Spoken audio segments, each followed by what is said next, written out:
Thomas the Tank Engine has many details that make him so iconic. From his golden whistle to his blue dome to even the black buffers. But today I like to talk about a detail that most people brush over, and that is Thomas's vacuum pipe. For those of you who don't know, vacuum pipes are used to provide a through vacuum to operate the train's braking system.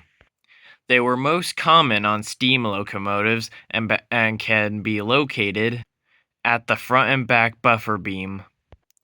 As we can see here in this image from Season 1, Thomas's vacuum pipe has a very unique shape, with how it curves up and then goes right back to where it was before.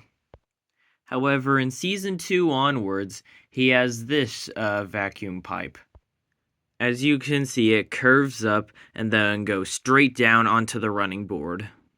The next engines are Edward, Henry, and Gordon, which all share the same design as the one seen on Season 2 Thomas.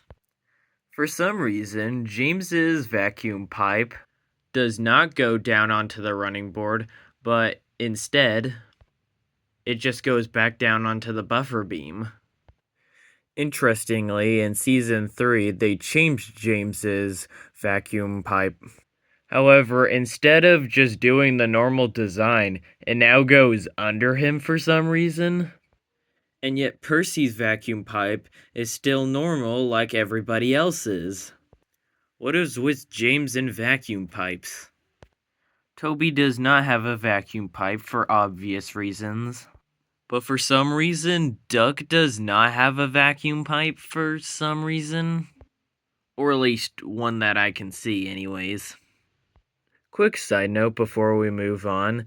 I completely forgot that diesel engines apparently have vacuum pipes too. But for the sake of this video, I'm just gonna cover the steam engines. So, yeah. So going back to Duck, he appeared to have no vacuum pipe. However, his CGI model has a vacuum pipe. So good on them for fixing it, I guess. Moving on to Donald and Douglas, they both have a vacuum pipe going under them, similar to James. However, it's mirrored and it's on their left side.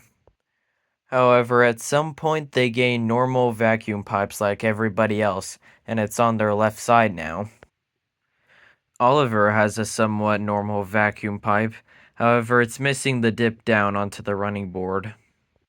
Also, I just noticed this, but look how small that lamp iron is under Oliver's face.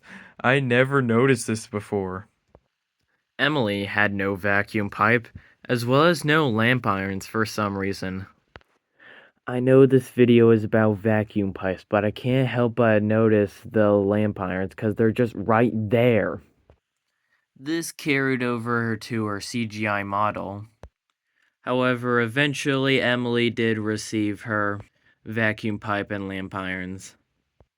Man, what a weird anomaly the vacuum pipe is. And those are all the engines I care to cover. However, if you want to see a part 2 with more engines and maybe even some diesel engines, let me know in the comments below. Anyways, this is a Railway Guy signing off. Bye-bye.